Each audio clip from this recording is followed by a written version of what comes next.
Hello, you're listening to the Shoot Your Shot podcast. I'm Megan. I'm a wedding photographer and videographer based in Connecticut, and I am 1 out of 2 of the Shoot Your Shot podcast. But as you guys know, it's busy season. I'm recording this as of end of July, and we have just been struggling to get together. It's summer break. Jen's kids are getting a little bit older too, and so there's just so many things going on with our business is growing too, and a lot of things juggling or being needed to us needing to juggle them. Oh my gosh.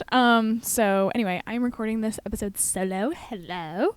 And Jen will be doing a solo episode probably for the next one, and hopefully we can get together later on into the season. So we'll see, but I've been second shooting a lot. And so that's something that I wanted to talk about is the experience with second shooting. And if you're a photographer listening to this, and this is probably going to be mostly a photography chat, if you're not interested in that, maybe check out some of our other podcast episodes that maybe apply to other things. But this idea and concept that I want to talk about, and just overall, just me and my business. I mean, I don't know. It can relate to anybody, I think, but it really is going to be a photography chat because I have been second shooting quite a bit.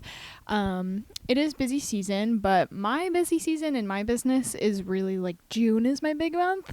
And then July, August, I have other projects and engagement sessions and the editing from June. But I don't know why. That's just been a trend for me for the past 3 years that July and August are always slower, less weddings for me. I don't know why that is, but with that time, I've been able to second shoot, which I haven't done in a long time, or I guess a while. My first wedding this year was in January, and then I had one in February, both that I was second shooting, and then I second shot one in March. But April, May, June, I don't think I second shot anything, and so it was nice to get back kind of in the passenger seat. Second shooting is a really nice, chill experience. If you've never second shot for anybody and you do wedding photography just for yourself, definitely second shoot for somebody just to see what it feels like to be on the other side. I really feel like I'm able to be more creative as a second shooter. That's kind of the point of the second shooter, is to get alternate angles that aren't, that main shot. Like the lead photographer, their clients, they're taking that lead shot for their clients, like the first kiss. They're taking all those standard shots. And of course doing creative portraits and, other things, like everybody brings their own twist and stuff into their wedding days. But as a second shooter, you're taking the first kiss photo, but maybe from like way back and getting crowd reactions, or maybe on the other side of the altar to get the crowd reactions, or maybe you're doing, the first shot from like really, really far away if it's on a hill or if there's a balcony, or, there's some really, really cool opportunities that you get to take photos of as a second shooter that you wouldn't as the lead photographer. Like as the lead photographer, if I'm in a church and there's like this really fun balcony where like the organist, is that how you say it? The organ player, the pianist is up there. Maybe that's like a really cool perspective to take photos from. But as the lead photographer, I would be really anxious to be that far away. So it's like, that's where the second shooter comes in. And so I was second shooting I second shot 3 weddings in this past week. Well, I guess 2 weeks. Last weekend I had 2 second shooting weddings, and then today is Monday. I had one on Saturday. And so 3 different girls too that I was shooting for, people that I've worked with already in the past. But which is nice. It's like nice to connect with people and see them again if they're people that you don't work with very often. Like second shooting is like a nice place for me to be able to like reconnect with people because they have their own businesses or other jobs too, or kids. Like everybody has so many things going on, and this community is really welcoming. It really is. And it's really nice to be able to nurture those relationships and friendships that you've made with people by helping them out in their business too. So like as the second shooter, you're maybe helping them carry their bags. You're maybe considering things ahead of time. So like we had the ceremony and we were planning to do, or the lead photographer named Lauren. Hi, Lauren. She was doing family photos after the ceremony, but we didn't have time for bridal party ahead of time. And so she was like, we're going to do bridal party first and then family. And so they did the bridal party, and she was like wrapping up, I could tell. And like as a second shooter, you need to like anticipate everybody's needs. And so I was watching her taking some videos on my phone if they were shots that like I knew she didn't need a second angle of. And that's another thing, is like I've been trying to give people what they need and not what I need.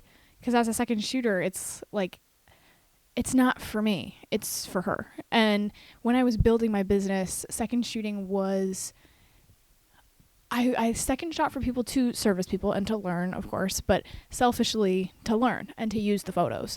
And when you're just starting out, that's huge for you to be able to build your portfolio with real weddings from second shooting gigs, and to be able to get these really cool portrait shots or really cool, you know, whatever, with the help of the lead photographer. Like, as the second shooter, you're probably most likely don't want you to, depending on who the person is, to talk to the couple, to set up these portrait shots and things like that.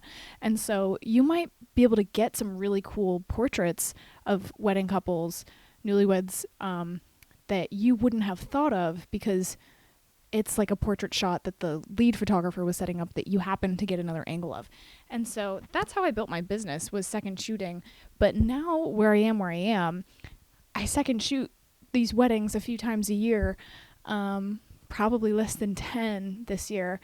And like I have the SD cards and I back up, I keep them until they deliver the gallery, or until they tell me it's okay, that they've backed it up in multiple places and whatever. But like I don't use the photos. Like I have enough of my own work to post and market and, you know, do whatever with. So unless it's like an incredible venue I want to go back to, or I want to post for people to like find me and book me at that venue, or if it's like they did something really miraculous I've never seen before, like I don't know, like a bubble exit, like if there's something that I'm like really into about the photos, then like I'll back up on my hard drive to edit later once my editing queue is done, like in the winter. And then this is what I do in the winter season, is I'll go through these past second shooting galleries and like take what I want. And so sometimes I don't even like back up the whole amount of photos that I take. I'll just back up like the section that I know that I want to use. And so like from this wedding, there were some really cool portrait shots. I did like some shutter drag stuff for Lauren, because I know that she was getting like sharp, nice, crisp photos, like I was saying, like the shots, like the standard shots. But as the second shooter, like it's nice to be able to provide something more artistic and creative, or from a different angle that the lead photographer either doesn't have time for, or is just so in the moment with like, these are the things I need to do, that their mind isn't in like a creative space. Their mind could be in like I need to get this done, like service-based space.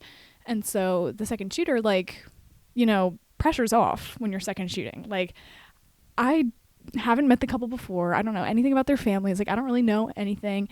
I'm just there to take photos and to leave. Like they're going to pay me, I'm going to leave. That's it. And that's a really nice like feeling, to do what you love, to take photos, to be a wedding photographer and like do something that you love, but the responsibility's off, like the pressure's off. And not to say that it's you don't have a little pressure, because you do. Like you're photographing a wedding, like that's a lot of pressure.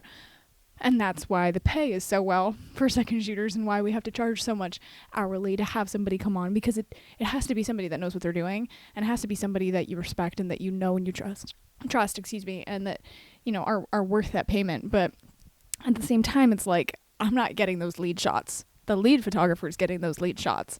I'm getting secondary angles, or like the processional before they even make it to the aisle, like stuff like that. So anyway, I just have been thinking about that a lot lately, because I've been second shooting more than I typically do. I did 3 like this past week or 2. And it was really nice to just like put my mind in this creative space that, I don't know, I kind of feel like I haven't been in a while, just because busy season is obviously busy. And, you know, I felt like my mind was in like this have to space, and not like, I don't know, I don't want to say like not appreciating, but maybe subconsciously kind of just like it was work a lot and not like appreciating, I guess, that it's art, you know. And this also comes to a gallery that I delivered yesterday, Sunday. One of my, oh my gosh, one of my favorite galleries ever. And I was just saying that like I've been in such like a like work mindset and just like keeping up with the deadlines and stuff that I haven't even posted the photos. Like there's so many photos that I want to post, and I have them like scheduled out in my Instagram like planner app, but I just haven't gotten around to posting them because like my inquiries have still been good, and I've just been so focused on delivering people what I am contracted to, you know, like social media and like posting and being on my stories. Like I really haven't been on my stories as much as I would like. And also it's summer, and you guys might know I do some pet sitting on the side. And so this past week I was puppy sitting for the 6-month-old puppy for the whole past week. And my mom came in for the days that I had weddings, and even some other days too, because I just like couldn't handle it. And I had to deliver this gallery yesterday. And so I was working with this puppy, like I was taking care of this puppy all week. And I mean, puppies are like babies, like they can't talk. And so, well, babies can't really talk either, but like she would sleep for like 20 minutes and then be up and have to play, and then I would take her for a walk, and then we would come back and play, and then it's time for lunch. And just like it never ended. And I'm not a mom, don't have a puppy. My dog's right here, but she's a rescue, and we rescued her as an adult dog. She's gray in the face, like she sleeps all day. I'm a cat person, I also have a cat, and she sleeps all day. But I mean, she's with my boyfriend, so I don't even really see her that much, but like she's a cat. And so like I've never had a puppy. This is Cammy right here. If you're on video, she's right here. She's the only pet I've ever had in my life besides Fat Balls, my cat, who's not here. Like she's not even mine. Like she's not even here. But Cammy is like the only pet I've had. Like my mom has really bad allergies, and so like taking care of something like that, like a puppy, and in that stage too where she's just like learning everything and putting everything in her mouth and doesn't know commands, and like you have to reaffirm those commands every time you talk to her. It was just like so tiring and overwhelming, on top of having to get out the biggest gallery I've ever delivered in my life. So I delivered it yesterday. It was, let me see if I can pull it up, if I can see how many photos it was. I want to say it was like 1,500 photos. It was like an insane gallery, but like the best gallery ever. Insane. And I'll get into this wedding day a little bit, because there's more on like the second shooting bit that I want to kind of tie into this. Let me see. Oh yeah, 1,500 photos, 1,518. Like that is a lot of photos. And wait, let me pull up their contract and see how many hours that was, because I don't remember. It was way more than was due. What's standard, if you don't know, for weddings is delivering like 75 photos to 100 for each hour. So their gallery should have been, if it was an 8-hour wedding, let me see, it should only be like 800 photos or less. It's double. It's double, no big deal. Let me see. It's loading. Files. Bear with me. Yeah, 8 hours. Yep.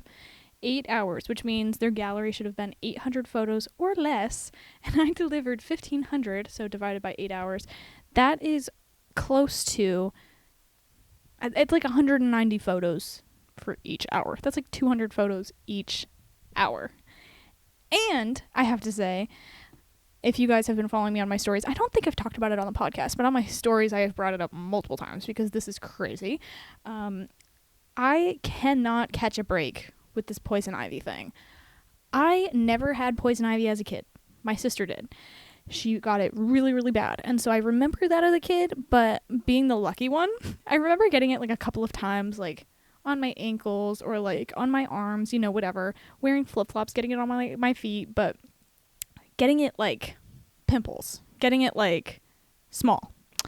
I never got a rash, like full on poison ivy rash. I only got like here and there, like dots of poison ivy as a kid.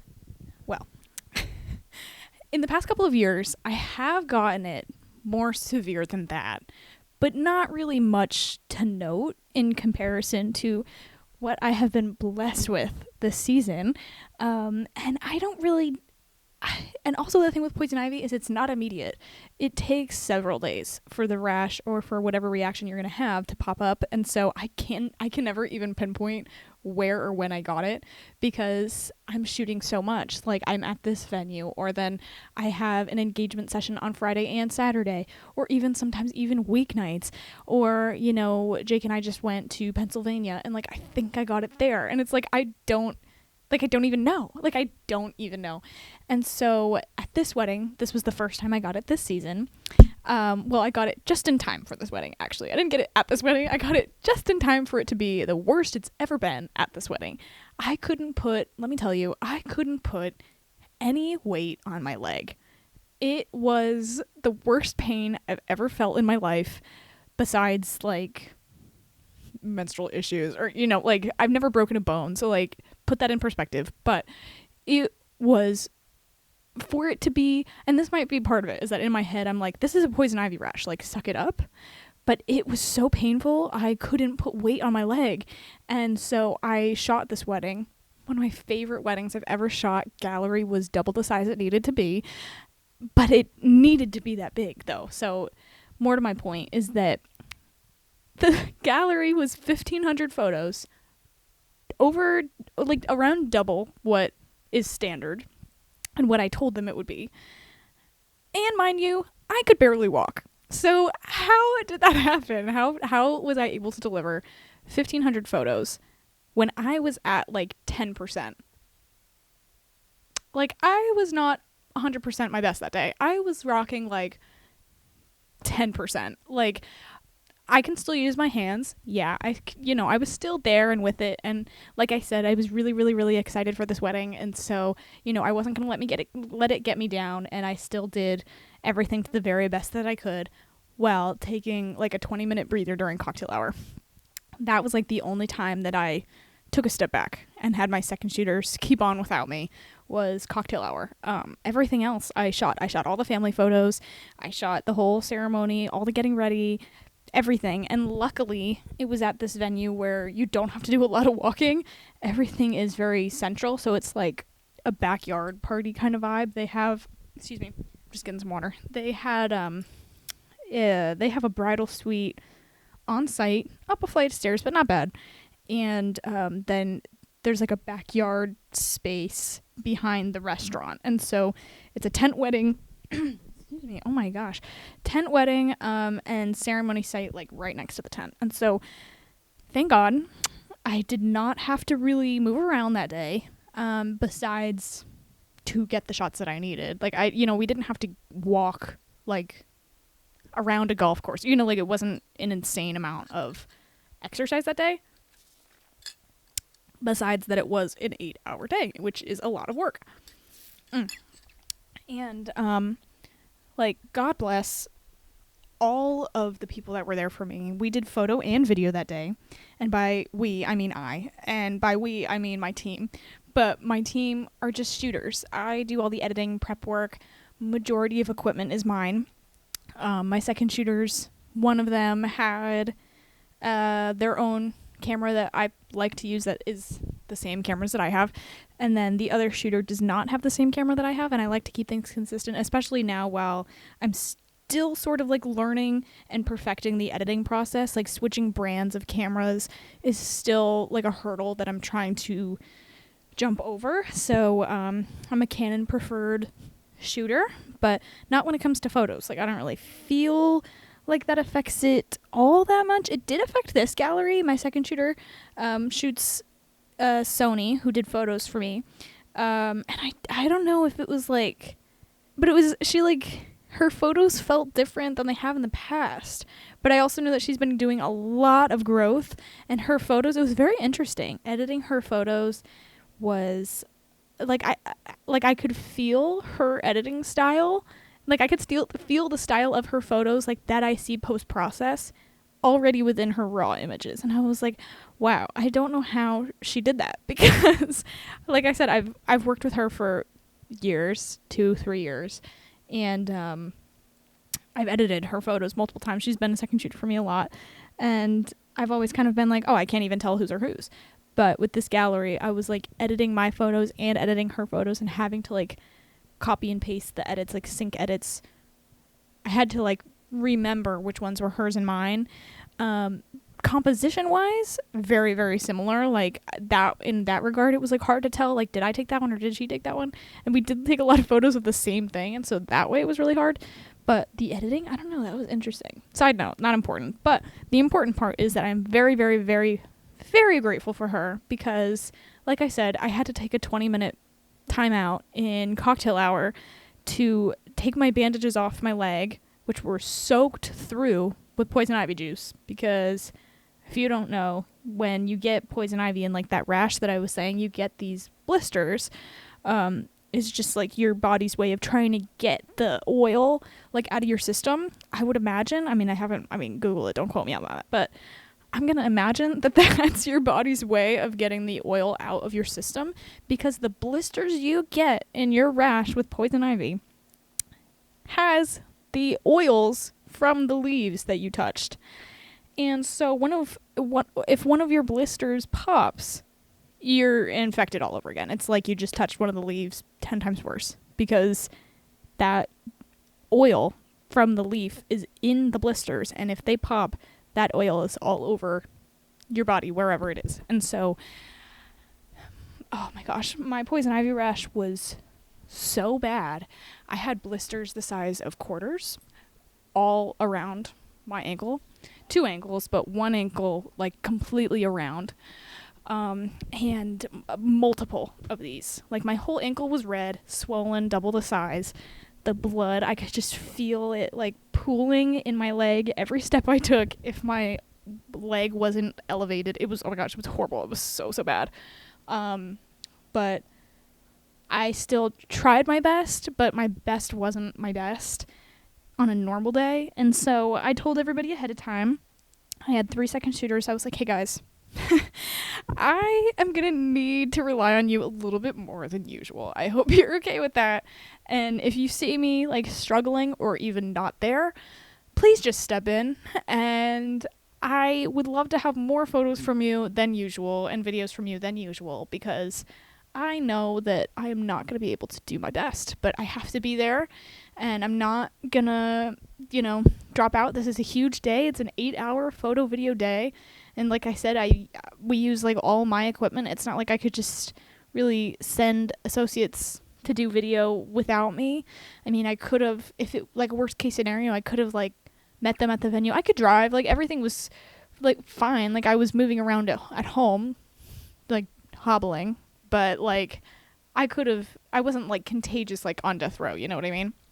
So like I could have dropped off equipment for them and whatnot, but like I said, I have been dreaming for this day. And it was coming up, and I like knew it was coming up, and I had this bad rash, and so every day I was trying my best to ice it. I had it elevated. Anytime I had to go somewhere, I like was driving with my foot on the dashboard, and I was trying to take care of things, but haven't gone to a doctor because I don't like taking medication. And anyway, so that wedding was a success. Yay! I just delivered their gallery, and I have to tell you, I am obsessed with the photo. So like, if I had not been there, I would have been so upset, because I loved their day so much. I love the couple so much. They have a baby together. Just their whole family was so nice and meshed so well. Everybody got along really, really nicely. It was just like the best vibe ever. Like everybody was smiling and having a great time. And I just love their vibe and their style, and just their outlook on life is just like so easygoing. And especially with the kid that they have together, their son. I don't want to like say everybody's name. So like they're pretty public with him, but I'm still like, should I say that it's a boy? Like I don't even know like how much information is too much information. So I'll just say that they have a son. But anyway, he had this really cute little outfit, cute little suit, and and little boat shoes, and he was looking all great. But the bride ahead of time, when we were in the bridal suite, she was like, he's I'm not sure how old he is actually, but he's a toddler and not really speaking much, and especially being like nervous around all these people that he doesn't know, really not speaking much. But anyway, he had these cute little shoes and the cute little jacket. He was so cute. And she was telling me, like, oh, he hasn't been into photos recently, and so if you happen to see any like cute moments with him, just like please go ahead, like stop what you're doing. Like if we're taking photos like with family or whatever, like literally just like stop. Like he is more important because he has not been like into photos recently, and so I want to try to get like as many authentic ones like when he wants as possible. And like even just that is like, not everybody would say that. Not every mom would say that. Like there's a lot of family sessions I've done in the past, or kids at weddings I've seen, where it's like their families are like, we're taking the photos with the kids now, and it's like they're crying, they don't want to be there, they're trying to do this, they're in the middle of playing, or like something else is going on that they'd rather be doing, and it's like they start crying and they don't want to be there. But she was really wise and let him approach her and was just like, we're taking pictures with him now. And I was like, great, awesome, because he was happy and he wanted to be there. Like he toddled himself into the photos, and we were like, we're taking photos with him now. Great, perfect. And so anyway, back to his like cute little shoes. He had this cute little outfit, cute little shoes to be the little flower boy, I guess. And he was walking down the aisle. And I didn't even realize this in person, but in the photos, he's not wearing his shoes. And like, whatever, like you gotta do what you gotta do. And like, if that's what's gonna make him happy is to walk down the aisle without shoes on, then that's what they were gonna do, and that's what they did. And so, just like being around that energy was something I really did not want to miss out on. And I had a great team of second shooters that I'm really grateful for. And so, just second shooting is the best. And having these creative people who, it's not their responsibility, like they're my clients, but it's a day where they're able to take photos of something that they love to do and love to see with less of the pressure. And the photos were amazing. Like, I got so many nice photos of things that I wasn't there for, or, I would have done if I had been able to move around more. But like everything, like there wasn't anything missing. Like I said, it was 1,500 photos. Like we still didn't miss anything. We didn't miss a beat because I had great second shooters. And so second shooting is the best. Having second shooters is the best, just because you have that security also. Like I was icing my leg, hoping that it was going to get better. But like that was kind of an out of the blue thing. Like it was doing well. And I was like, okay, great. Wedding's in a week. I'll be fine. And then I went to a shoot on like the Wednesday before, like 2 days before. And I just wrecked my leg being on my feet when I shouldn't have gone. But like I paid to go to this shoot and I was like, oh, I'm going. But it was so hot that day in a greenhouse. I was like incubated with the heat, and also didn't want anybody to look at my legs, so I was like wearing long pants, and it was just like I killed my leg that day and kind of ruined myself for this wedding coming up. But also it was like it was half of the day. It was like 4 hours, so it of what the wedding was, so it was like a nice, I guess, trial run to see how my body would do. And I got to experience the pain before I really had to be at the wedding, and so I was kind of more prepared with my leg bandaged up and everything. So anyway, so that wedding went really well, and that bride, just like so much fulfillment. Like my second shooters, the bride, like the whole, just everything recently is just like been feeling so nice. I sent her gallery yesterday, and she DM'd me at like 9 at night when she saw it, and I just got back to her this morning, and I was like, girl, I love the photos too. But she was just like saying thank you and that she loved them, and one of her friends was going to reach out, and I was just like, stop it. Because like even before their wedding happened, I did their proposal and their engagement session, but even before their wedding happened, like after just like the proposal photos, I already have gotten so many clients from this couple. I did an elopement for, I believe, a cousin. Yeah, I think it was the groom's cousin did their elopement last year. And then cousin of that person just had a consultation with her, did her engagement session last year, and just had a consultation with her for next summer. Who else? Oh, after the wedding happened, I think before I even sent sneak peeks, the bride's sister reached out for a family session. And then I got like maybe like 5 inquiries last night and today. Excuse me? Don't know if they're all related to her, because I have obviously been exhausted from pet sitting and only sleeping 4 hours a night, having to take this dog out, and also working 3 weddings and just not being even in my own space. You know, sleeping on somebody else's couch is like already kind of throws you off, and then having to work and stress about not being able to work enough to get this gallery out. Like, I was just really overwhelmed and so exhausted. And so yesterday I got the gallery out. Like, it was pretty much mostly finished. I just did like the cake cutting last night and sent it off.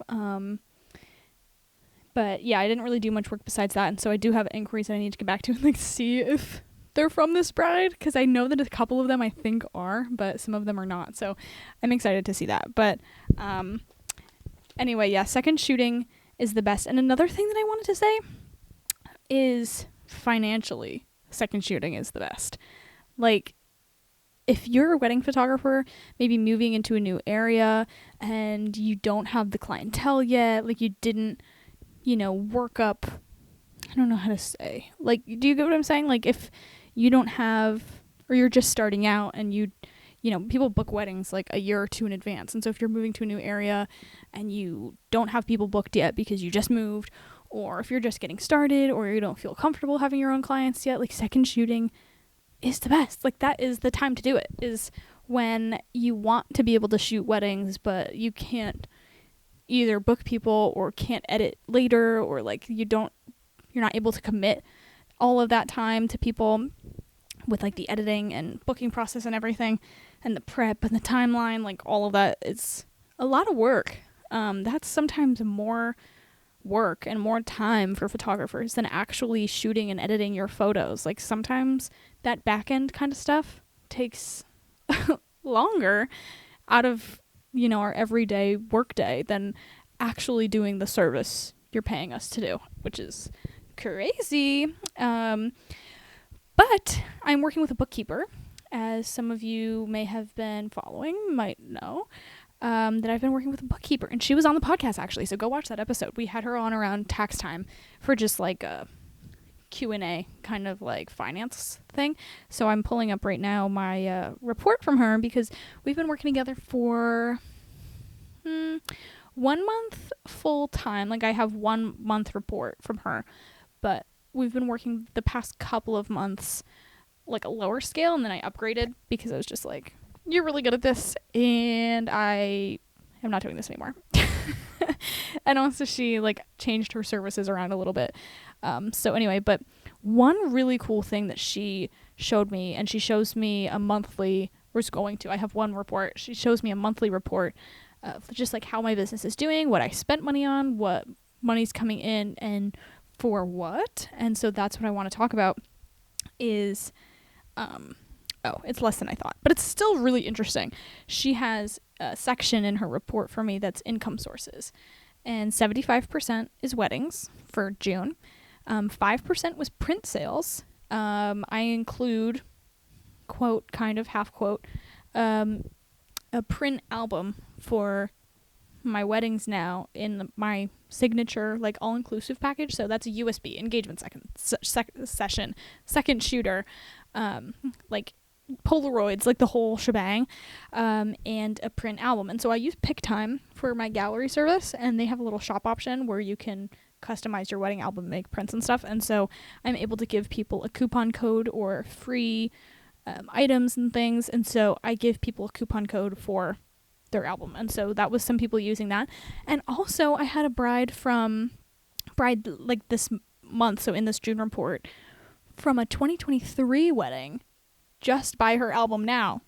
And she like went all out on her album, and that was just such a nice little surprise, because I don't get the full payment because obviously it has to go into making the album, but I do get like a little kind of commission, I guess you could say, with Pick Time, because they're printing the album, but like they're my photos and I'm getting them that work, that sale. They're like coming to Pick Time because of me, and so you get like a commission basically out of those print sales. And so 75% was weddings, 5.3% were print sales, 4.3 were second shooting from last month. I don't think did I shoot? I guess I must have shot something in June. Wait, let me look back at my calendar, because oh yes, I did. I associate shot 2 weddings for a friend who just had a baby. I forgot about that. I forgot that was last month. That feels like months ago. Like, wow. Busy season. Like, that feels so long ago. But that, I guess, was last month. Yeah, so I associate shot last month. And that's a really cool thing, too, is associate shooting. That's, like, the same kind of vibe with, like, the workload. Or if you're moving into a new area, being an associate shooter could be great for you, because you do really, really scratch that itch of, like, I'm shooting weddings and, like, I'm in charge and I'm creating this environment and I'm posing people, and, like, you are the lead shooter, but just in place of the photographer that did the booking. And so you don't have to do the editing, you don't have to do the prep work, you just give them the photos and go home that day. But the pressure is on for you. The pressure is not really on as a second shooter, but associate shooting, that is where it's at. I like associate shooting, but at the same time I don't. We're just yapping today.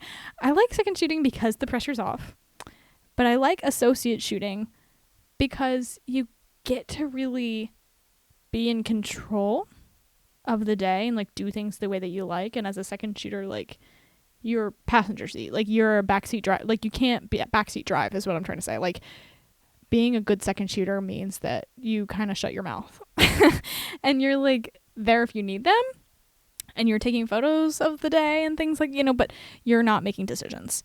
The lead photographer is making decisions. And so as an associate shooter, being the lead photographer, like, you get to make the decisions. And pretty much with majority videographers, they go off of what the photographer says too. And so you're kind of like the one in charge of the day, with family photos and the order of events and things like that. And so associate shooting, typically the lead photographer, like, person booking, the person whose company or business the couple booked with, who is not you, they will do the prep work and the timeline and stuff. And so you're like not in charge of that, but like you are the one that makes sure that you either follow it or like you make the snap decisions of like, oh, we need to switch things around, just, I don't know. But then your pay is double instead of being a second shooter. And so if you're moving into a new area and you don't have couples booked with your business yet or anything, but people need associates, that is an incredible place to be able to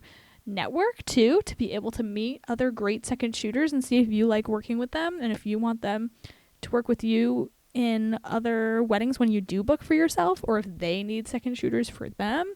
Like, it's just, second shooting is just the best. It's just the best. So anyway, I thought that was really cool that my income sources, weddings were 75%, and then pretty much an equal split between elopements, engagement sessions, print sales, second shooting, and then styled shoots. I hosted a styled shoot in May, and so some of like the payments and processing and everything kind of jumped into my June financials. But I thought that was really interesting that 75% of my income was weddings, and then pretty much an even split between 4 and 5% was everything else I do. Elopement, engagement session, print, sale, second shooting. Like, it's not significant when you think it's like, 4%. But in my little pie chart, all of that adds up to a quarter of my income.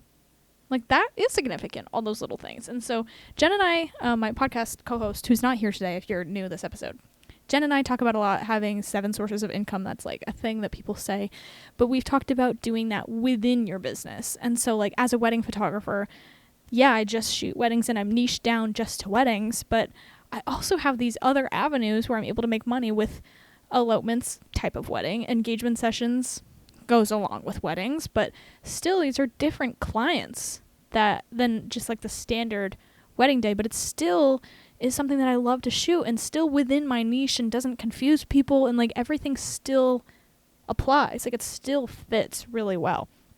And then second shooting and the print sales. I thought that was just really interesting. So I wanted to bring that up. But yeah, you make so many friends second shooting. And I believe that second shooting is, I think I can confidently say it is the reason why my business grew so fast. I started this business 3 years ago. Jen and I, we met at a styled shoot, which was the first day I'd ever taken pictures of people. And I used the photos I took there to market myself as a second shooter for other people. So I would show them this styled shoot portfolio and be like, hey, I don't have a portfolio of my own weddings because I'm just getting started, but like this is what I can do, and like this is the quality of my photos, and you can download them and look at my settings and the metadata, and like you can see if you like me, and we'll go from there. And then you just need one person to say yes. You just need one person to take that chance on you, because from there you can explode, you can flourish from there. I had one person find me on HoneyBook. I think they've deleted this feature now, but there used to be like a opportunities page or something, which I really liked. I found a couple people, actually I think I found 3 different people on there for second shooting jobs when I first got started, which is huge, because at the time, like, I wasn't in a ton of the Facebook groups. I didn't have any friends in the industry yet, and so having a place like that where you could find work was great. I think they've deleted it.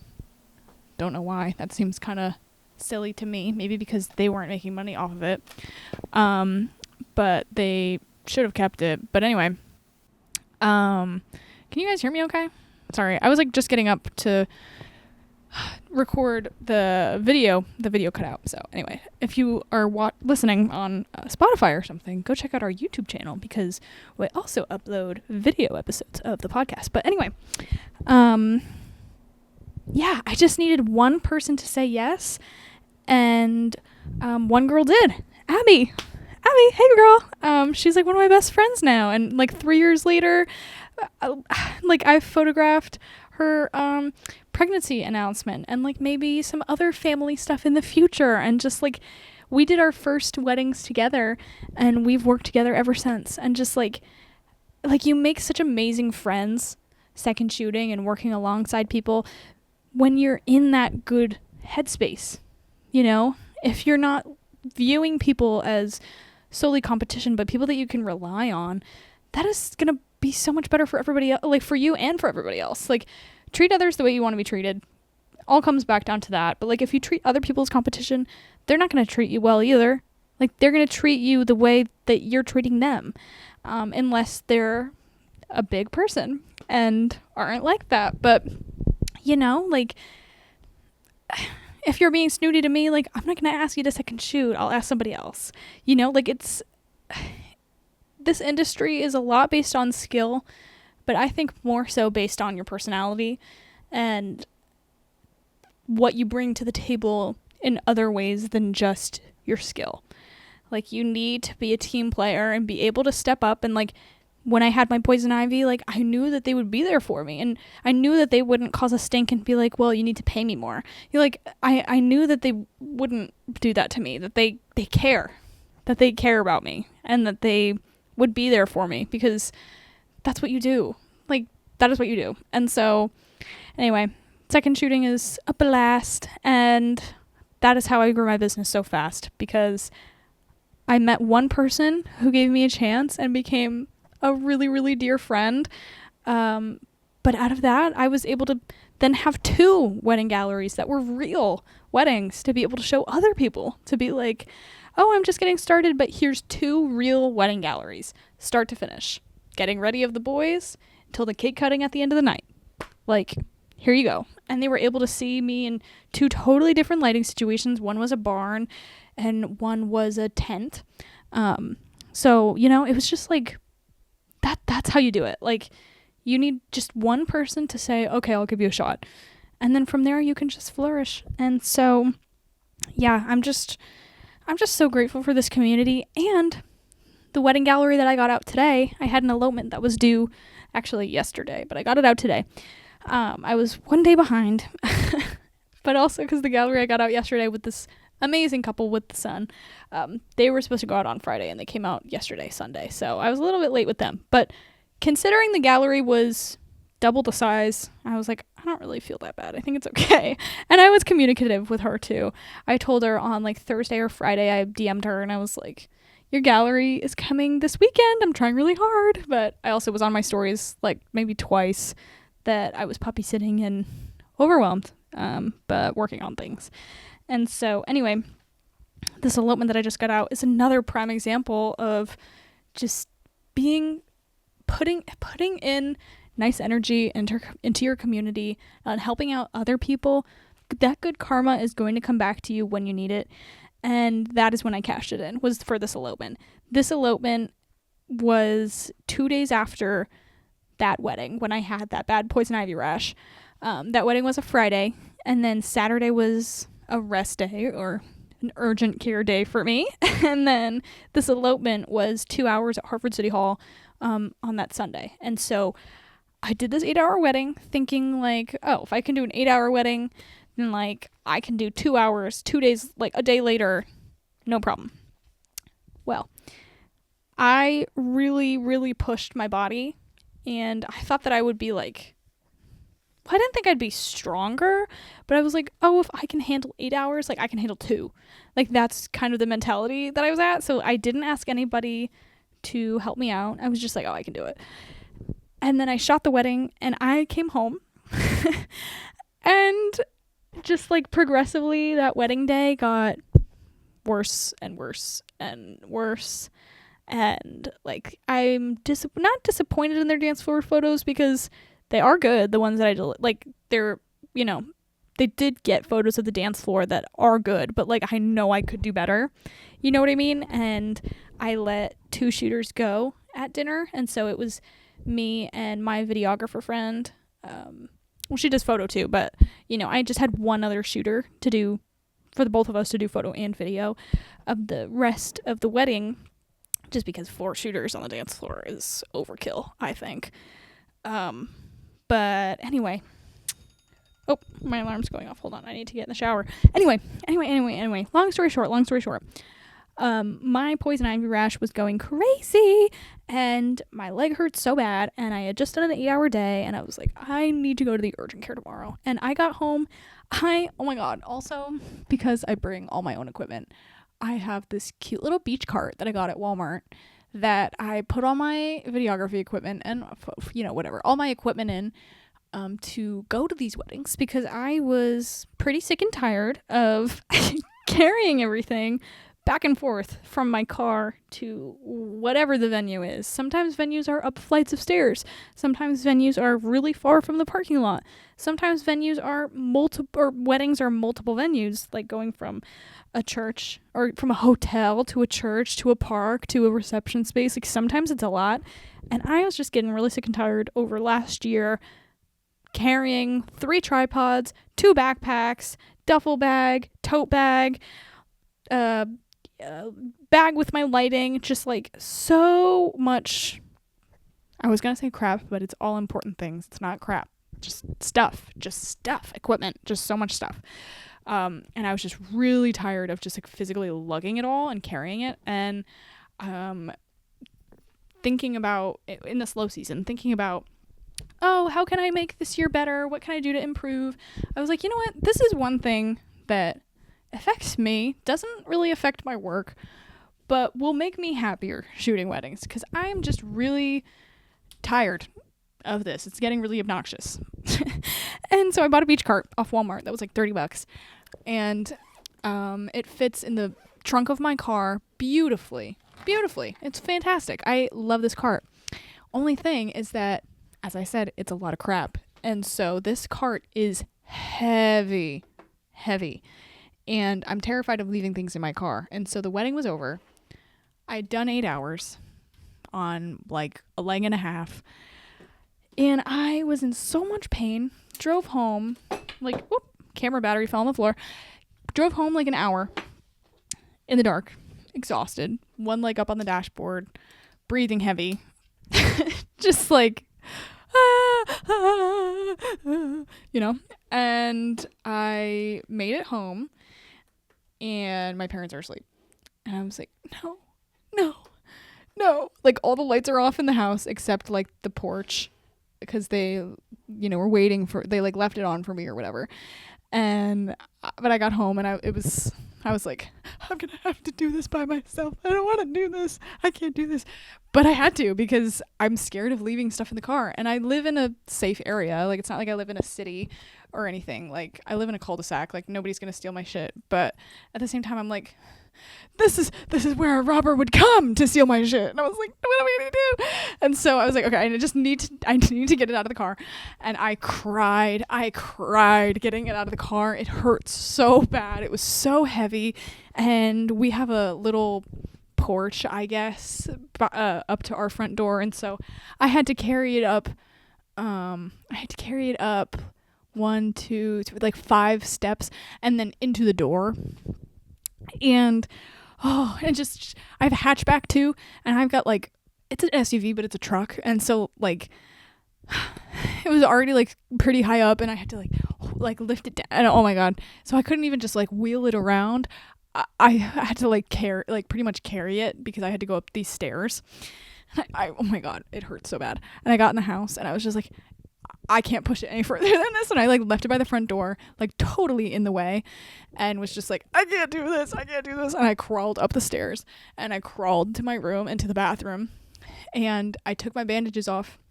I was like gonna get in the shower, and I took my bandages off. TMI, click off. This is the end of the episode, guys. Click off if this grosses you out.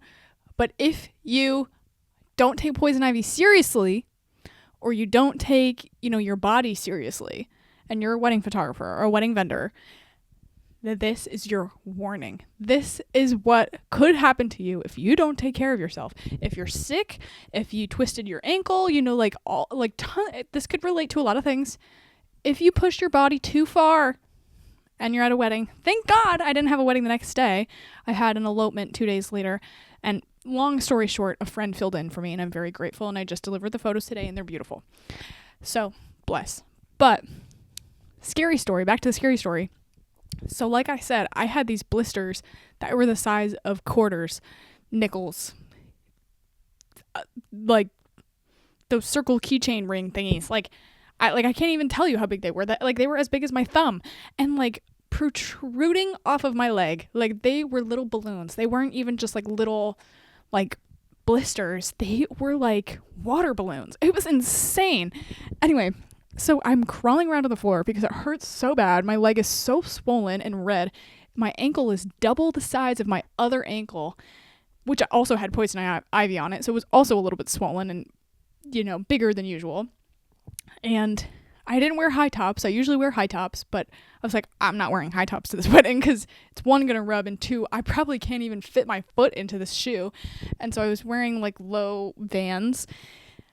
And anyway, I'm crawling around on the floor, and I'm gonna take a shower, so I like strip so that when I take my bandages off, I don't infect my clothes before I put them in the washing machine, because I'm gonna shower and then I'm gonna touch them to put them in the washing machine. So I'm like taking my clothes off inside out, so that I'm gonna take my bandage off and just like get in the shower and like not touch anything. Like, water's running, I'm gonna like put my fist into the shower and like move the shower curtain. Like, I am being so anal about it. I also didn't actually do work as a CNA, but I took a CNA class and passed and was going to be a CNA. And so anyway, like, not that I actually went to medical school or anything like that, but like, I do know, like, I do know how important it is to be cautious of just the things that you touch and being sanitary and medically safe.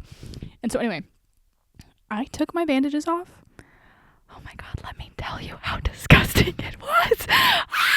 So the blisters, my bandage was soaked through to the outside. I had these like square gauze bandages on my ankle and then very loosely wrapped it in gauze and taped it down with medical tape on my skin in areas that were not infected. And so it had like 4 layers of gauze, because like those little squares, I mean, the layers are each very thin. You know, you take it out of the package and it's folded into 4s. I had that and then wrapped gauze around like 2 or 3 times. Let me tell you, my leg oozed through all the bandages, like to the outside eye. Before I took anything off, the bandages were soaked through yellow. It was disgusting. Took the whole bandage off, red. They bled.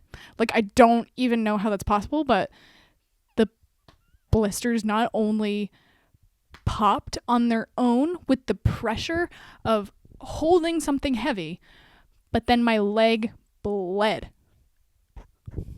Excuse me, what? There were no cuts. Like, it's not like I cut my leg or anything. Carrying this cart, this dinky beach cart from Walmart, $30, like it's a beach cart from Walmart. It's like not like I'm lifting weights or anything. But all my camera equipment and everything is so freaking heavy that just lifting it out of the car and up a couple steps made my leg just ooze blood from the pressure. It was insane. So that's when I made the urgent care appointment, because I was like, oh my God, what's going on? What am I going to do? And I was like, am I dying? And so I made an urgent care appointment, and then they prescribed me steroids, and everything was fine in a couple days. But I wasn't 100% until like a week later, or like a week and a half later. And I still have like scars from it. This was last month. I guess, well, the gallery was due this week, so 6 weeks ago. And I have some red scarring from like where it was, but I also have some weird looking circle scars from the actual blisters, which is so disgusting. But my skin is totally smooth and I can shave and like everything is back to normal now, except then after that I got poison ivy on my hands, and then that cleared up, and then I got poison ivy in between 2 toes, nowhere else. That was weird.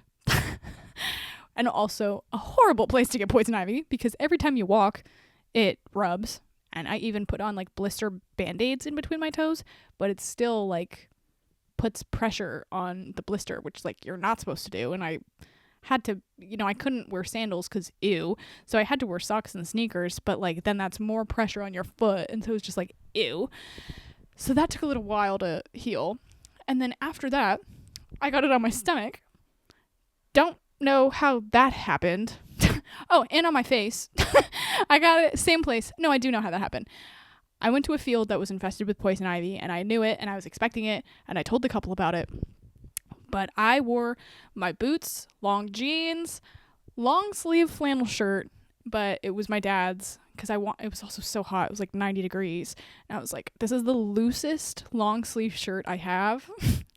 Like, this is going to keep me the most cool versus like a long sleeve t-shirt that's going to be like tight on me. So I was like, I guess I'll wear a flannel. But I was like, it's also huge. And like my dad's tall, and like I was like, what? So I tied it. But I think when I like went to hug them goodbye, or just, like your arms are raised when you're taking photos, that like my stomach was exposed. And so I got it on my stomach and my chin. And then that is still healing. And I just got it on my arm pretty bad. It's like wrapped around my right forearm, pretty much almost all the way around. And I still have it on my hands. Well, I got it again on my hands, I think, when I got it on my stomach, but not horrible. But I did have it bad a few days when I was puppy sitting on the side of one of my fingers. And I think just from taking her from walks, I think it like rubbed too much on the leash, and now I have it all over my arm. So it's never ending, and it's something to really take seriously. because now I am very cautious of like washing my body with the right soaps and like making sure that like, oh, I'm itchy. Wait a minute, don't touch it. And washing my sheets a lot and washing, you know, like sweatshirts, like this sweatshirt I'm wearing right now. After this podcast is over and I go take a shower, I'm not going to wear it again. I'm going to put it in the laundry because like it's rubbing on my arm. You know what I mean? So like, anyway, just be very cautious of what you're putting your body through this season. And, you know, if your foot hurts a little bit and you've got a triple header weekend coming up, like maybe take into account that you can't do it, and maybe line up some people just in case, because I didn't. And thankfully my friend Devin was able to step in the next day. I was at urgent care and I texted her and I was like, I have an elopement tomorrow and I can't walk. And this venue, Hartford City Hall, is 3 floors of beauty. And I need to have photos of it in its full potential, but I know I can't walk up 3 flights of stairs multiple times. Can you do it? And so I was very lucky that I'm very lucky just in general to be surrounded by such amazing people, but also people that will just, you know, jump for me. Like, that's amazing. And so even though I put my body through a little slice of hell, at least it worked out in the end, you know, and I did learn a lesson about being prepared and making sure that, you know, that you have that community and taking care of myself, because I don't like going to the doctor. Like I said, I don't like having medication. And so because of that, I didn't go, and I waited till the last second when I should have gone before that wedding. Like I should have gone to the urgent care. It was already really bad, not bleeding on its own, but like it was really bad. And I definitely could have gone and gotten help and treatment before that wedding. And I could have been better at that wedding. And I could have gone to this elopement maybe, but I didn't. And so like, there we are.